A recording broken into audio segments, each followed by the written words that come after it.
One day, I got the news that my stepmother, who raised me, had passed away. I can't focus on work right now. I'll go to the funeral and say my proper goodbyes. Just when I was thinking that, my husband spoke up. Are you really going to fly out for a funeral? I won't allow such wasteful spending. He flat out refuses to let me attend my stepmother's funeral. Even worse, he ignores my desperate pleas and denies the importance of my stepmother's life. I won't back down. No matter what anyone says, I'm going to see my stepmother. My name is Emily. I'm 28 years old.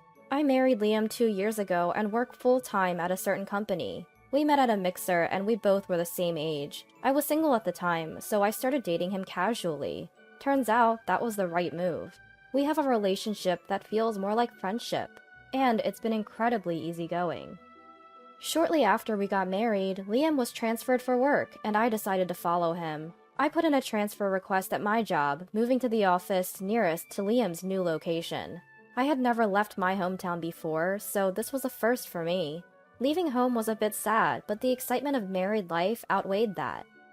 2 years have passed, and I've completely acclimated to this new place. Life is good, for the most part. Then, on another day, I was taking my lunch break at work when my dad called. The message was clear. My mother had passed away. Not my biological mother, but the woman who raised me. My real mother is alive and well, living without any health issues. The news of the death came from someone commonly referred to as my stepmom. She's not blood related and lives just a few minutes away from my family home. I've always called her Olivia.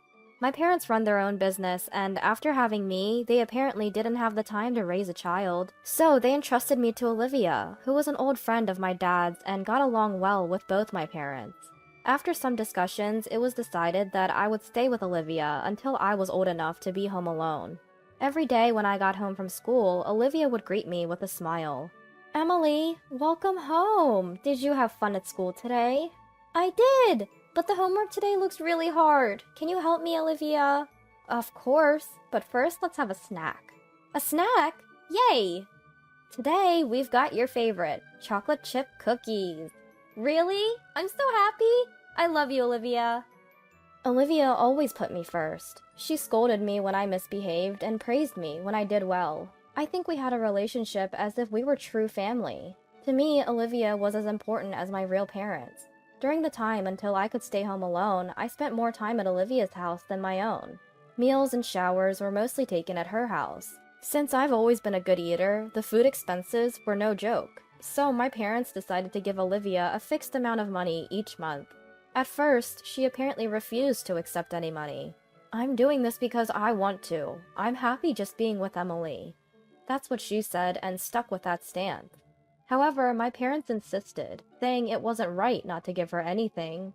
After multiple refusals, she eventually reluctantly accepted the money. But my stepmother, as far as I knew, never touched that money. When I got married, she gifted me a pearl necklace. It was clearly high quality, and when I looked up the store, I realized it wasn't something she could easily afford on her own. She must have saved the money my parents had been sending all along. She used it to buy me that necklace as a wedding gift. After getting married and moving away, I couldn't see her as often, but I always made sure to visit when I was back home. My stepmother who thought of me until the end. Now I heard that she's gone.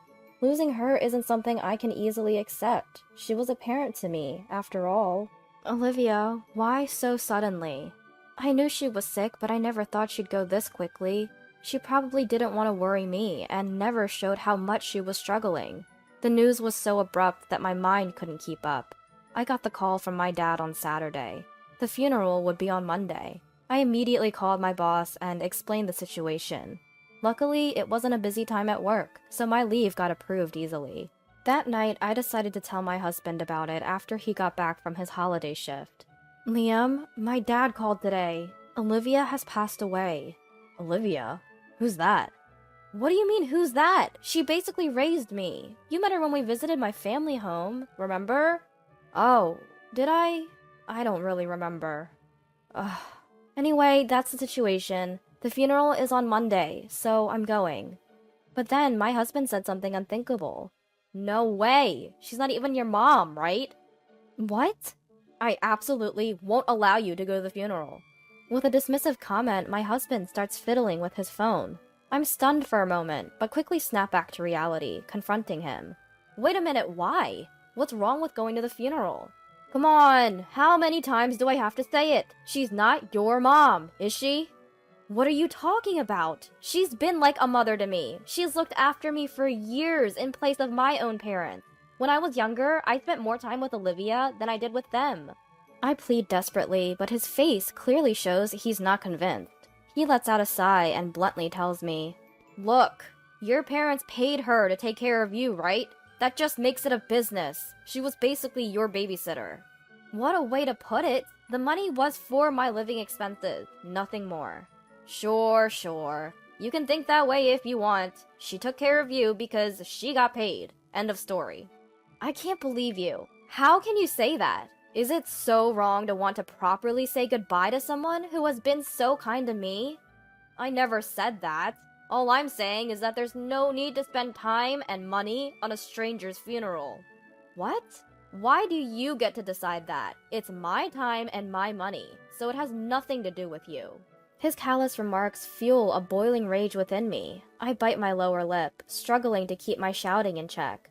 But it seems he's still not satisfied with my reaction. He smirks condescendingly and coldly states, You know, deep down, don't you? She only looked after you for the money. That's not true. Don't speak ill of Olivia. You're really stubborn. Just make sure you don't go to that funeral. If you do, you won't be forgiven. Olivia looking after me just for the money?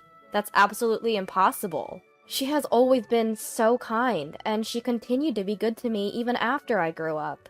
Ultimately, we didn't speak the rest of the day and retreated to separate rooms. The next day, I decided to try talking to my husband again. His face looked stern, maybe still carrying the weight of last night's argument. Despite the tension, I gathered my courage and spoke up. Hey Liam, about yesterday.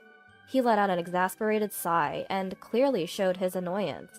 Ugh, seriously? You're still not giving this up? I told you I'm not okay with you going to the funeral, didn't I? But why not? Olivia means a lot to me. So, you're going to hop on a plane just to attend a stranger's funeral? Between the travel expenses and the gifts, what are you trying to accomplish with all this unnecessary spending? How is it unnecessary? It's all needed, and I'm the one paying for it.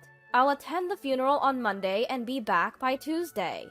I stood my ground, but his reaction didn't change. In fact, he seemed more agitated by my response.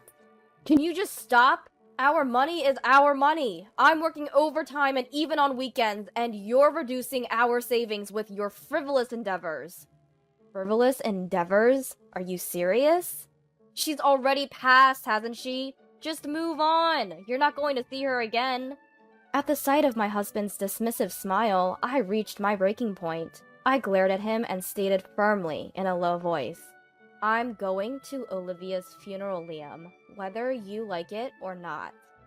Didn't you hear what I just said? It's a waste of money. That's not the point. At my raised voice, my husband's shoulders flinched. Hey, what's with the yelling all of a sudden? It's because you keep saying terrible things. Would you not go to your own parents' funeral? So you're saying Olivia isn't your real mom, huh? Olivia is my mom, okay? She's just like a mom to me. You have no clue how much time I've spent with her, so stop making assumptions. Fine, whatever. Do what you want.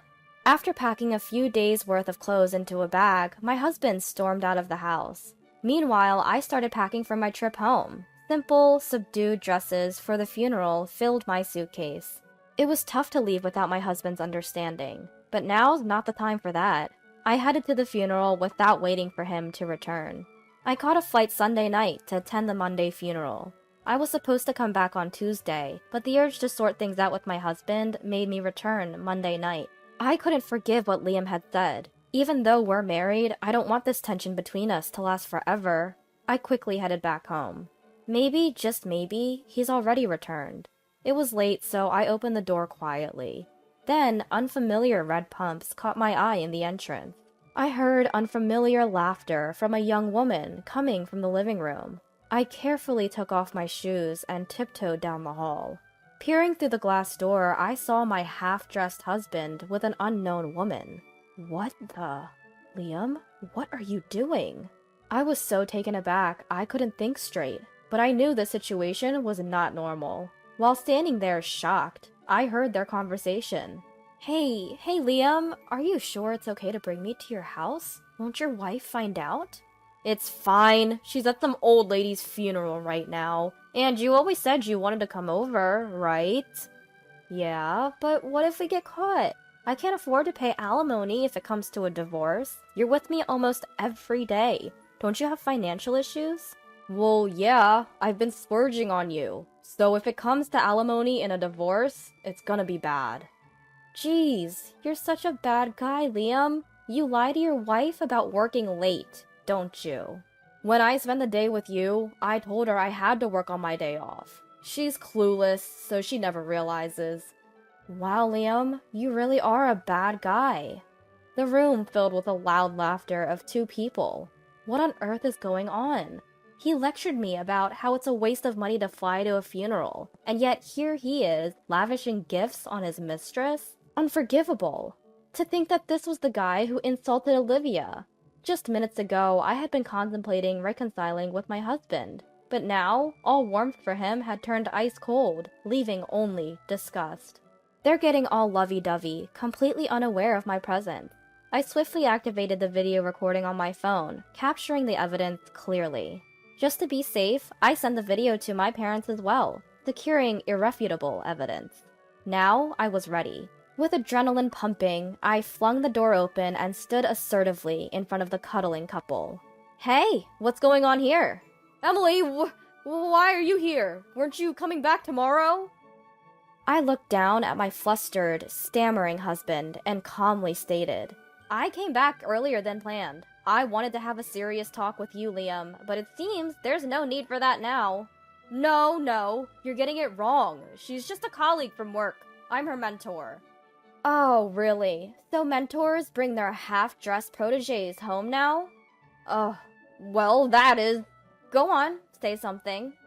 My husband was at a loss for words, and his mistress was visibly trembling, turning pale. What happened to their earlier bravado? Seeing my pathetic husband, everything started to seem ridiculous.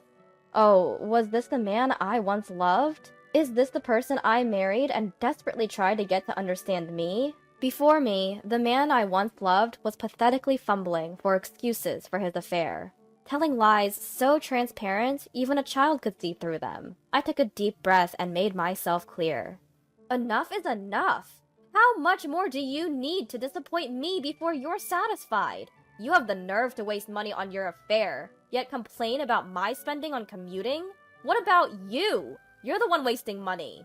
Calm down, Emily. I get it. I'm sorry. Please forgive me. Forgive you? You've got to be kidding. You mock me, and then when it's convenient, you say you're sorry? Life doesn't work like that. You and your mistress can go to hell. Now get out, both of you! I threw my husband and his half-naked mistress out of the house and locked the door. I also tossed their belongings and clothes off the balcony. For a while, they continued to shout in front of the house. When a neighbor came out to check, they found a half-dressed man and woman. Eventually, the police were called, and they ended up giving statements at the station. The news broke at work, resulting in his mistress losing her part-time job, and my husband being demoted to a less responsible department. He managed to keep his job, but has been calling in sick frequently, unable to bear the cold stares from coworkers. As for me, I packed my bags and went back to my parents' house immediately. A few days later, I consulted a lawyer for divorce mediation and spousal support. He's still resisting the divorce, but it's only a matter of time with all the evidence I have. Since coming back home, I've started working at the local branch I was at before. And with my stepmother's grave nearby, I'll be visiting more often.